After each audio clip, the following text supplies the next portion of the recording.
প্রিয় চাকরি প্রত্যাশী ভাই বোনেরা, আসসালামু আলাইকুম। আশা করি সকলে ভালো আছেন। সরল ও যৌগিক মুনাফার নতুন ক্লাসে সকলকে স্বাগতম। আজ আমরা আলোচনা করব, যদি দুইটা ক্ষেত্রে সুদ আসল দেওয়া থাকে বা দুইটা সময় অন্তর সুদ আসল দেওয়া থাকে, সেখান থেকে কিভাবে সুদের হার নির্ণয় করতে হয়। আমরা প্রশ্নটা একটু দেখে নেই। কোনো আসল 3 বছরের সুদ আসলে 460 টাকা এবং 5 বছরের সুদ আসলে 500 টাকা হলে সুদের হার কত?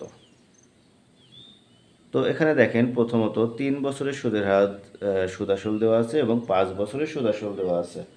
তাহলে যেহেতু এটা সরল সুদ, আমরা সরল সুদের অঙ্কই করছি, সেক্ষেত্রে আমরা জানি সরল সুদে আসল কখনো পরিবর্তন হয় না। অর্থাৎ 3 বছরে সুদ আসল 460 টাকা, আবার 5 বছরের সুদ আসল 500 টাকা। তাহলে একটু খেয়াল করে দেখবেন, এই যে 3 বছর থেকে 5 বছর হলো, এর ভিতরে কয় বছর ডিস্টেন্স? 3 থেকে 5 বছর, অর্থাৎ এখানে 2 বছরের ডিস্টেন্স। অর্থাৎ আমি যদি এটা একটু 5 বছরটা উপরে লিখি এবং 3 বছরটা নিচে লিখি, তাহলে আমার বিয়োগ করতে সুবিধা হবে।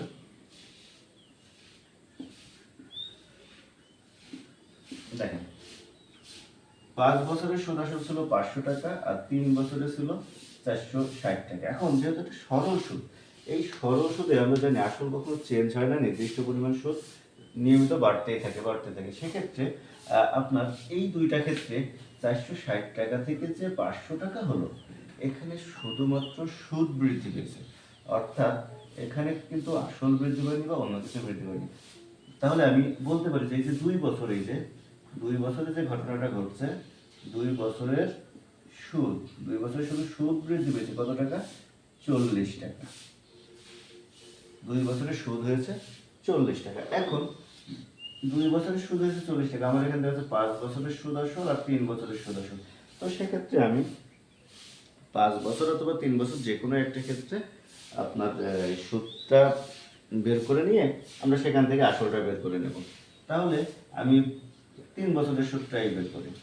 তাহলে 1 বছরের সুদ 40/2 টাকা আর 3 বছরের সুদ, কারো যদি মনে হয় 5 বছরের বের করবেন তা করতে পারেন, 40 গুণ 3/2 টাকা সমান 60 টাকা। তাহলে আমরা 3 বছরের সুদ পেয়েছি 60 টাকা। এখন আমরা এই যে সুদ 3 বছর এবং 460 টাকা, এইটা থেকে বাকি তথ্যগুলো বের করার চেষ্টা করব। তাহলে আয় মানে সুদ ইকুয়াল 60 টাকা। তাহলে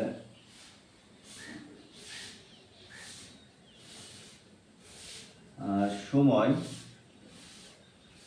n ইকুয়াল 3 বছর, আর এখানে আমার আসল p ইকুয়াল, দেখেন 3 বছরের সুদ আসল ছিল 460 টাকা আর সুদ ছিল 60 টাকা, এটা বিয়োগ করে দিলে আসল চলে আসে, অর্থাৎ 400 টাকা আসল। এবার তাহলে সুদের হার কত? সুদের হার আর ইকুয়াল, এটা আমরা জানি না, বের করতে হবে। তো এবার আমরা আগের মতো, আমরা গত ক্লাসে বা এর আগের ক্লাসে যেভাবে আর এর মান বের করেছি, ঠিক একইভাবে আবারও আর এর মানটা বের করার চেষ্টা করব। আর ইকুয়াল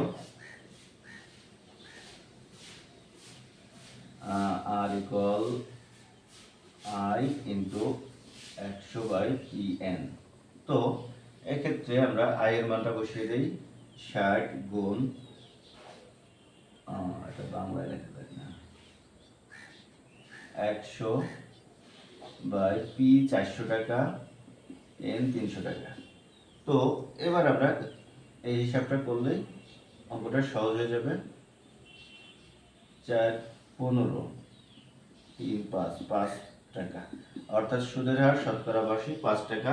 সুদের হার যখনই লিখব, লেখার সময় অবশ্যই 5% লিখব। আশা করি সকলে অঙ্কটা বুঝতে পেরেছেন। ধন্যবাদ সকলকে এত সময় সাথে থাকার জন্য।